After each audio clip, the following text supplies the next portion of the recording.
Spider-Man 3, the Tobey Maguire series, the game. I'm going to talk about the experience that I've had, and I'm pretty sure a lot of people had played this game. For playing it on the PS2, and then the experience that I've had from playing it on the PS3. Or you could say PS2 and Wii version versus PS3 and Xbox 360 version, because both of those versions are the exact same, but like the PS2 and the PS3 they're like completely different games. Like you would think that the graphics was just different. Nah, they were completely different games. So we're gonna start off on the PS2 side. So on the PS2 side, from what I remember from playing it, of course the graphics ain't as good as the PS3 and the Xbox 360s, even though those graphics get roasted still to this day. So we're just gonna say Spider-Man 3 as a whole has terrible graphics. One thing I can say is the PS2 version, it wasn't a bad game.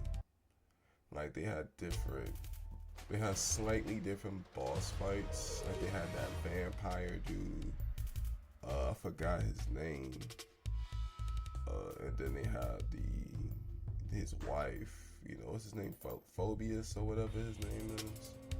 Yeah, those was two different villains that I've seen in the PS2 version that didn't make it to the PS3 version. And the boss fights of each regular boss fight, they were all different. Like fighting the lizard in the PS2 version was different than fighting the lizard in the 3 version. So yeah, it was different. The fighting styles was different. I prefer the PS3 version over the PS2 fighting styles. One thing I can say that I liked about the 2 version is you can switch between the black suit and the red suit at will.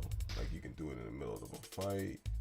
And another thing I did like about it was the enemies and like the bad guys you fight in the game on the 2 version. They actually acknowledge the fact that you're wearing the black suit. Like they be roasting you talking about just because you're wearing the black suit don't mean it's gonna make any difference. We still gonna kick your ass. Like they took that function away in the 3 version, I noticed. I even noticed that the 2 different versions had different soundtrack. I've also played the game on the DS, and the 3 version had the 3 version had some soundtracks from the Nintendo DS version as well, I've noticed, but we're gonna talk about that further in the game. But I guess I'll go ahead and fill the elephant in the room. How was the very last boss fight as far as fighting Venom and Sandman on the 2 version? Fighting Venom was extremely tough on the 2 version. He had such a big, gigantic combo. If he were to catch you with it, you was basically done. Like it was aggy. And from what I remember, yeah, he was really annoying. And then Sandman, he gets real big and he tries to swat you like a fly and all that stuff. You had to hit the little button sequences a little bit. From what I remember, you had to throw something at him, like a water thing at him. It was spinning around. You had to make sure you threw it at him or something. Then Harry comes in and all he do is fly around Sandman like the entire time, and then he helps you when the time is right. But other than that, he's just useless. Oh dang. Harry was kind of useless in the PS2 version of the fight. So yeah, I'll say the PS2 version wasn't a bad game, but I enjoyed the PS3 version better personally. But hey, y'all know my perspective on the PS2 version, so now it's time to get into the 3 version. So onto the PS3 version.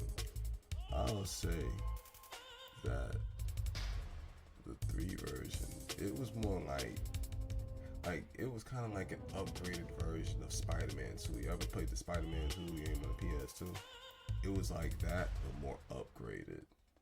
That was the vibe that I gave off. You know, it had a similar feeling to it. The web swinging felt different than the 2 version. The 2 and 3 version web swinging system mechanics was way different. Which one do I prefer? Shoot, I mean, I don't got used to the 3 version. I never played the 2 version again since I bought the 3 version. I ain't even gonna cap. But as far as the game itself, they did have some different enemies. Like, for example, they had the girls, some girls, the gangster females, the arsenic candies. Yeah, them girls with the umbrellas and stuff. Yeah, they did not exist in the 2 version. They was it was interesting, you know, fighting a group of bad guys and they were women. I thought that was interesting. And another thing I liked about it was the button mashing sequences. Yeah, they had a lot of those, you know. So if y'all seen my video in the past when I reacted to all the failed button mashing sequences of Spider-Man 3 on the PS3 and the Xbox 360 version, hey, check out that video. Y'all might see the link in the description if I can find it. But yeah, that was funny. Spider-Man was looking like an idiot each time he fails, and it was hilarious to watch. You know, that's one thing the PS2 version was missing. Even the fight with Harry, you know, with Harry fighting Spider-Man because he killed his father supposedly. Like the 2 version, it was basic compared to the 3 version. I would say, like the 2 version, he was just flying over cars and trying to get him to hit cars. You know, the 3 version, it was more like, you know, a button mashing sequence for like the first part of the fight, and after that, y'all jumping around fighting him like from the original Spider-Man 1 fighting the Green Goblin type stuff. So that was a little better, you know. And then they had a couple of different enemies. Like they actually had I remember the Rhino was in it. They had Scorpion. You know, Scorpion was under that mind control and all of that. And I would say the best enemy that they put in there was the Kingpin. I enjoyed fighting the Kingpin. That was a really fun fight.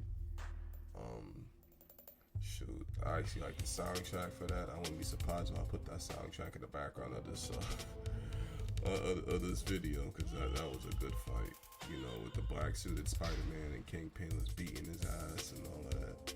The next thing you know, Spider-Man and Kingpin goes out in the penthouse and Spider-Man throws him out the window. He's like, yo, did I kill him? Like, yeah, that was fire, you know.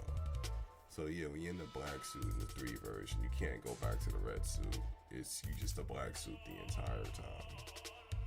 And I guess I'll just end off comparing the comparison with the final boss fight. So the final boss fight of the 3 version, of course, it was the same thing with, you know, fighting Venom and Sandman and all that, but the fight was different. Like, I remember when you fought Venom, you had to run around and hit the tile thing so that it can stun him and you can beat him up a little bit and all of that while he's stunned. You know, I thought that was cool.